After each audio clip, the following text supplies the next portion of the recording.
কবিতা জীবন ও মৃত্যুর মেশে, লিখেছেন সিফাত রহমান সনম। মাঝে মাঝে বিকালে তোমার ওই ছাদ বাগানে চলে যাব প্রজাপতি হয়ে। ধরার চেষ্টা করবে তুমি, উড়ন্ত হয়ে আমি হাসবো বোবাতে চুপচাপ দেখে। আমিও উড়ব, তুমিও উড়বে একই ছাদে, পুরো বিকেলটা কাটবে আনন্দে।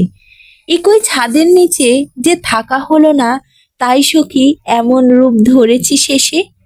মাসের পর মাস চলে যায়, তুমি ধরতে পারো না ওই প্রজাপতি। তোমার চোখ ফেরাতেও চেষ্টা ছিল আমার, এখন বড় কষ্ট বুকের সাথী।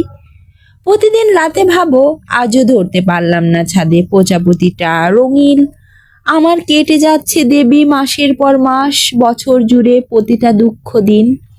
আত্মা থেকে কিছু ধরতে চাওয়ার চেষ্টা করে না পাওয়ার যন্ত্রণা প্রাণরানী। প্রজাপতি হয়ে উড়ে গেলাম তোমার ছাদ বাগানে, তাও ধরতে পারলে না। যদি হঠাৎ ধরে ফেললে ফুলের পাপড়িতে বসা রঙিন প্রজাপতির পাখা। আসল রূপে ছাদ বাগানের খুশি ফুলের মাঝে তুমি যন্ত্রণা মাখা। বারবার রূপ বদলে ফিরবো তোমার ফুসফুসের রানী, নানা রঙে ঢঙে। তুমি আমাকে পাত্তা না দিলেও জানবে, আত্মায় মিশে আছো গোপনে। এত ক্ষমতা হয়নি তোমার, নিয়ে যাবে ভেতর থেকে বাধা ফুসফুসে। তোমার মুখটা জড়িয়ে বেঁচে থাকা জীবন মৃত্যু যেখানে একসাথে মেশে।